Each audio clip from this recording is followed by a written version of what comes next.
সন্ত্রাসীদের ধরতে আজ থেকে চিরুনি অভিযান জানালেন স্বরাষ্ট্র উপদেষ্টা। সোহাগ হত্যায় আরো 2 আসামি গ্রেপ্তার।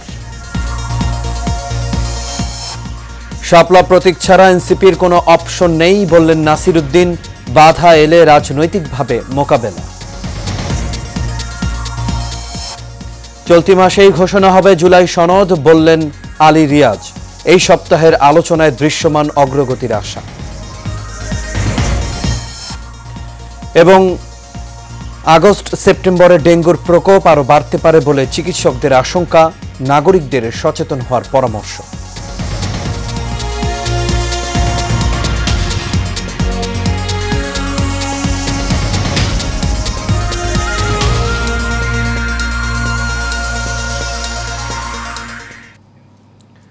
সবাইকে স্বাগত এশিয়ান নিউজে। দর্শক, পুরো সংবাদ জুড়ে আপনাদের সঙ্গে আছি আমি আনোয়ার রাজ। এতক্ষণ শুনছিলেন বিআরবি কেবল ইন্ডাস্ট্রিজ লিমিটেড সংবাদ শিরোনামে। এবার চলে যাচ্ছি পুরো খবরে।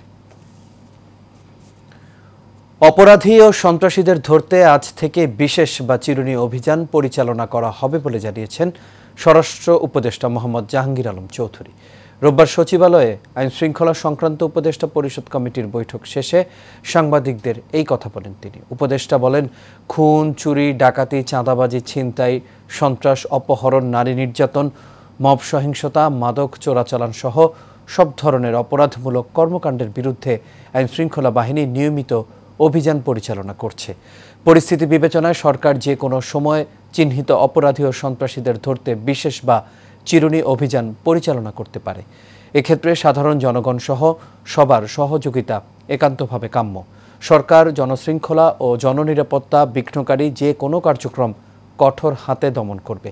এদিকে পুলিশ জানিয়েছে, রাজধানীর পুরান ঢাকায় ভাঙাড়ি ব্যবসায়ী লালচাঁদ ওরফে মোহাম্মদ সোহাগ হত্যার ঘটনায় আরও 2 জনকে সকালে গ্রেপ্তার করা হয়েছে। যে কোনো মূল্যে চলতি মাসে ঐক্যমত্য কমিশন জুলাই সনদ প্রণয়ন করতে চায় বলে জানিয়েছেন কমিশনের সহসভাপতি ডক্টর আলী রিয়াজ। আজ ঐক্যমত্য কমিশনের বৈঠকের সূচনা বক্তব্যে তিনি এসব কথা জানান। এই সপ্তাহের মধ্যে এই বিষয়ে আরও অগ্রগতি হবে বলে আশা প্রকাশ করেন তিনি। আজ 11:30 থেকে শুরু হয় ঐক্যমত্য কমিশনের বৈঠক। প্রধান বিচারপতি নিয়োগ ও তত্ত্বাবধায়ক সরকার সহ 3টি গুরুত্বপূর্ণ বিষয়ে জাতীয় ঐক্যমত্য কমিশনের সাথে আবারও সংলাপে বসেছে রাজনৈতিক দলগুলো।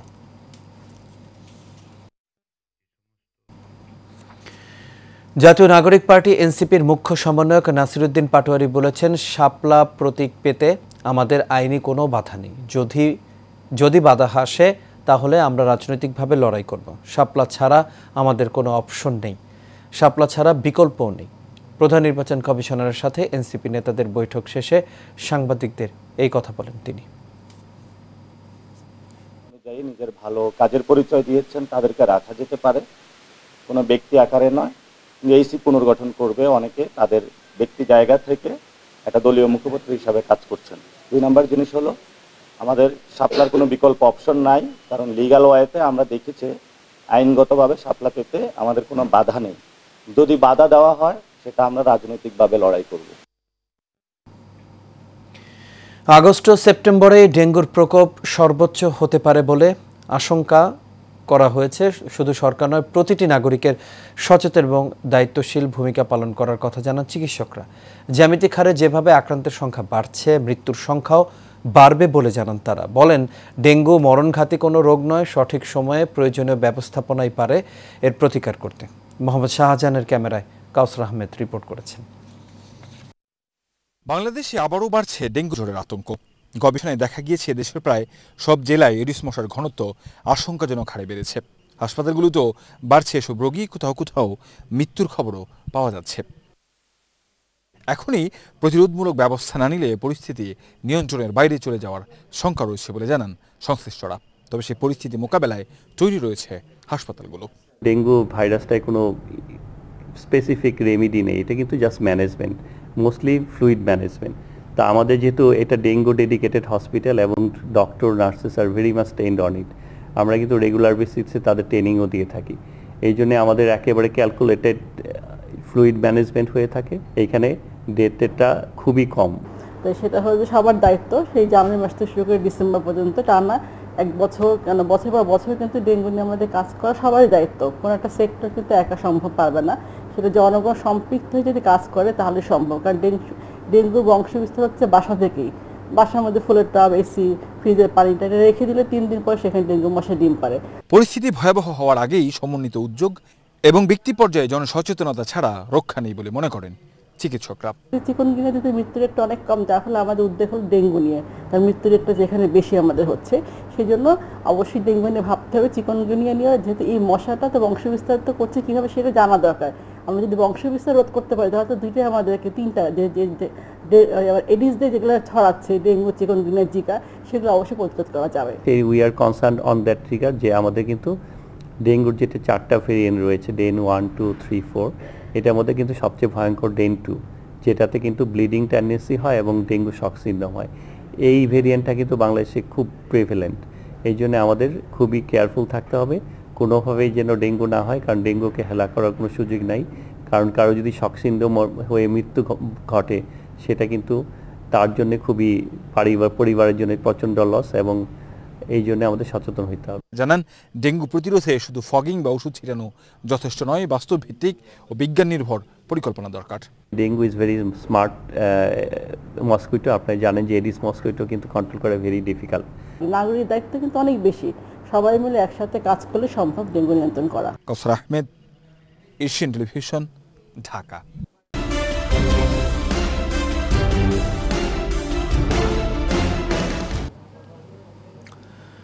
কুষ্টিয়ার ভেড়ামারায় পদ্মার পানি বাড়ার সাথে সাথে দেখা দিয়েছে তীব্র ভাঙন। গত 1 সপ্তাহ ধরে উপজেলার বাহিরচর ইউনিয়নের মুন্সিপাড়া, 12 মাইল টিকটিকিপাড়া ও মুসলিমপুর ও আশপাশের প্রায় 6 কিলোমিটার এলাকায় এই ভাঙন শুরু হয়েছে।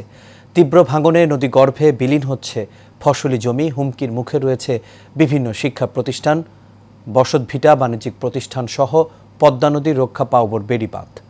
হাসিবুর রহমান রিজুর রিপোর্ট, বিস্তারিত জানাচ্ছেন শেখ ফাহিম। কুষ্টিয়ার পদ্মায় পানি বাড়ার সাথে সাথে দেখা দিয়েছে তীব্র ভাঙন। বিশেষ করে জেলার ভেড়ামারা উপজেলার বাহিরচর ইউনিয়নের মুন্সিপাড়া, 12 মাইল টিকটিকিপাড়া ও মুসলিমপুর এবং আশেপাশের প্রায় 6 কিলোমিটার এলাকা জুড়ে ভাঙন তীব্র আকার ধারণ করেছে। প্রবল ভাঙনে নদীগর্ভে বিলীন হয়ে যাচ্ছে ফসলি জমি, মারাত্মক হুমকির মুখে পড়েছে শিক্ষা প্রতিষ্ঠান, বসতভিটা, বিভিন্ন বাণিজ্যিক প্রতিষ্ঠান সহ পদ্মা নদী রক্ষা পানি উন্নয়ন বোর্ডের বেড়িবাঁধ। চরম আতঙ্কে রয়েছে অন্তত 10,000 নদী তীরবর্তী মানুষ। সাগর মুন্সিপাড়া, 12 মাইল, মুসলিমপুর, এই 3টা গ্রাম নদীগর্ভে আস্তে আস্তে ভাঙতে ভাঙতে সব নদীগর্ভে বিলীন হয়ে গেছে। এইটুকু যদি না রক্ষা হয় তাহলে 50,000 বাড়িঘর বিলীন হয়ে যাবে, নদীগর্ভে চলে যাবে। বিলীন হয়ে গেছে হাজার হাজার বিঘি সম্পত্তি, প্রায় 2-4 লোকের বাস এখানে, বুঝলেন। এই মাঠটা সব বিলীন হয়ে চলে যাচ্ছে, খালে কোনো কিছু তো হয় না। আমার কলার বাগানও চলে গেছে, এখন আমরা খাইটি খাওয়া আমার আপাতত বাড়িটুক আছে। আরে মাঠ যা ছিল সব ভাঙিয়েছে, সব চলে গেছে, এখন অল্প খানিক জায়গা আছে, তাও এখন ভাঙতেছে। আর পানি উন্নয়ন বোর্ডের কর্মকর্তারা বলছেন ভাঙন প্রতিরোধে খুব দ্রুতই ব্যবস্থা নেওয়া হবে। ভাঙন সংগঠিত হচ্ছে, তো এই এলাকাগুলোতে স্থায়ী প্রতিরক্ষামূলক কাজ বাস্তবায়ন করার জন্য আমরা ইতিপূর্বে যে প্রকল্প চলমান, সেই প্রকল্পের আওতায় IWM কর্তৃক ফিজিবিলিটি স্টাডি কাজ চলমান রয়েছে। এই ফিজিবিলিটি স্টাডি সম্পন্ন হওয়ার পরে আমরা এই অংশটুকু প্রায় 6.72 কিলোমিটার স্থায়ী প্রতিরক্ষামূলক কাজ গ্রহণ করব। কোনো আশ্বাস নয়, দ্রুত ভাঙন রোধে স্থায়ী পদক্ষেপ নেবে সরকার, এমনটাই দাবি নদীপাড়ের মানুষের। Sheikh Fahim, Asian television. চাঁদপুরের মতলব উত্তর উপজেলার মোহনপুর ও এখলাসপুর ইউনিয়নের 7টি মৌজার কৃষি জমি বেআইনিভাবে 1 নম্বর খাস খতিয়ানে অন্তর্ভুক্ত করে দীর্ঘমেয়াদী লিজ দেওয়ার প্রতিবাদে মানববন্ধন করেছেন এলাকাবাসী। প্রতিবাদ সভায় বক্তব্য রাখেন জেলা বিএনপির যুগ্ম সাধারণ সম্পাদক সেলিমুস সালাম, জেলা বিএনপির আইন বিষয়ক সম্পাদক অ্যাডভোকেট শরীফ মাহমুদ ফেরদৌস শাহিন সহ আর অনেকে। এ সময় বক্তারা বলেন, 7 মৌজার জমি বহু বছর ধরে স্থানীয় কৃষকরা আবাদ করে আসছেন। প্রায় 20 থেকে 22 হাজার মানুষের জীবন জীবিকা এই জমির ওপর নির্ভরশীল, তাই লিজ বন্ধের দাবি জানান তারা। কৃষিবান্ধব প্রতিষ্ঠান লুমিনাস গ্রুপের টেকসই কৃষি ও কৃষক সম্মাননা প্রদান অনুষ্ঠিত হয়েছে। মাটি বাঁচান, কৃষি বাঁচান, দেশ বাঁচান এই স্লোগানে ফরিদপুর উপজেলা পরিষদ মিলনায়তনে এর আয়োজন করা হয়। এতে অংশ নেয় দেশের বিভিন্ন প্রান্তের প্রান্তিক কৃষকরা। এ সময় আরও উপস্থিত ছিলেন লুমিনাস গ্রুপের ব্যবস্থাপনা পরিচালক রাকিব হোসেন, বাংলাদেশ জাতীয় কৃষক দলের সাধারণ সম্পাদক শহীদুল ইসলাম বাবুল সহ আরও অনেকে। এ সময় লুমিনাস গ্রুপের পক্ষে কৃষককে 50 কেজি ইউরিয়া সারের বিকল্প হিসেবে বিশেষ উপকরণ ন্যানো গ্রোথ ও মিরাকেল গ্রোথ বিনামূল্যে প্রদান করা হয়। ব্রাহ্মণবাড়িয়ার বাঞ্ছারামপুর উপজেলার পাহাড়িয়াকান্দি ইউনিয়নে জামায়াতে ইসলামের বাঞ্ছারামপুর উপজেলা শাখার সাধারণ সভা অনুষ্ঠিত হয়েছে। পাহাড়িয়াকান্দি ইউনিয়ন পরিষদ চত্বরে এর আয়োজন করা হয়। ইউনিয়ন জামায়াতের সভাপতি মোহাম্মদ শাহাদাত হোসেন শাহিনের সভাপতিত্বে এতে প্রধান অতিথি ছিলেন বাঞ্ছারামপুর উপজেলা জামায়াতের সভাপতি আবুল বাশার। প্রধান আলোচক ছিলেন ব্রাহ্মণবাড়িয়া 6 আসনে জামায়াতে মনোনীত এমপি প্রার্থী অধ্যাপক দেওয়ান মোহাম্মদ নকিবুল হুদা।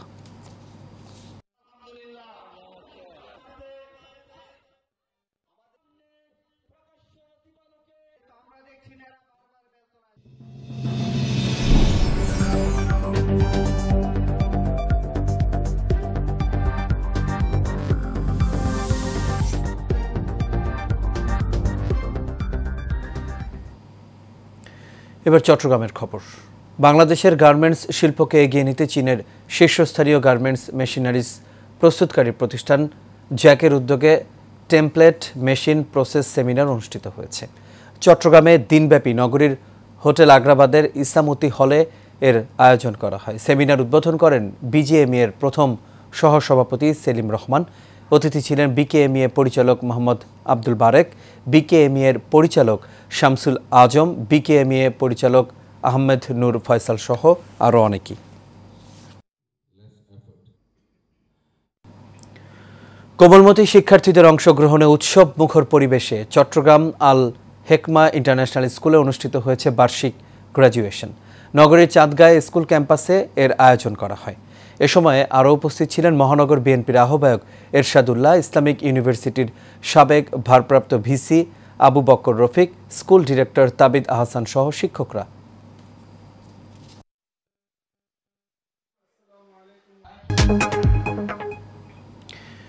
এনবিআরের আন্দোলন শুরুতে নিরপেক্ষ থাকলেও পরে তা সরকার বিরোধী রূপ নেয়। আন্দোলনের আড়ালে ছিল সুপরিকল্পিত রাজনৈতিক উদ্দেশ্য এবং অর্থনৈতিক অস্থিতিশীলতা তৈরির চেষ্টা। রোববার সচিবালয়ে অনুষ্ঠিত এক সংবাদ সম্মেলনে এসব মন্তব্য করেন উপদেষ্টা মোহাম্মদ ফাউজুল কবির খান। সচিবালয়ে জ্বালানি মন্ত্রণালয়ের সভাকক্ষে ব্যবসা, বাণিজ্য, শিল্প, বন্দর ও রাজস্ব আদায় কার্যক্রম অধিকতর গতিশীল রাখার লক্ষ্যে গঠিত উপদেষ্টা পরিষদ কমিটির অগ্রগতি সম্পর্কিত এই সংবাদ সম্মেলনের আয়োজন করা হয়। এবার প্রবাস সংবাদ।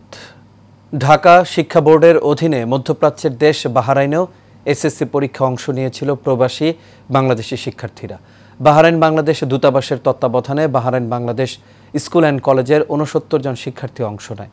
বাংলাদেশের সাথে মিল রেখে একই সময়ে হয় পরীক্ষা। ফলাফলও প্রকাশ করা হয় একই দিনে। এর মধ্যে 7 জন জিপিএ 5 সহ 98.6% ছাত্রছাত্রী পাশ করেছে। এতে উচ্ছ্বসিত ছাত্রছাত্রীরা। আর এর সাথে শেষ করবে এশিয়া নিউজ। তবে যাবার আগে বিআরবি কেবল ইন্ডাস্ট্রিজ লিমিটেড সংবাদ শিরোনামগুলো দেখে নেব দর্শক আরও একবার।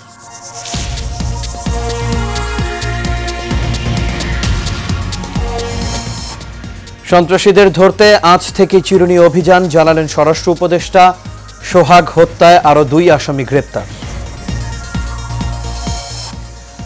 শাপলা প্রতীক ছাড়া এনসিপির কোনো অপশন নেই বললেন নাসির উদ্দিন। বাধা এলে রাজনৈতিকভাবে মোকাবেলা। চলতি মাসেই ঘোষণা হবে জুলাই সনদ বললেন আলী রিয়াজ। এই সপ্তাহের আলোচনায় দৃশ্যমান অগ্রগতির আশা। এবং আগস্ট সেপ্টেম্বরে ডেঙ্গুর প্রকোপ আরও বাড়তে পারে বলে চিকিৎসকদের আশঙ্কা, নাগরিকদের সচেতন হওয়ার পরামর্শ।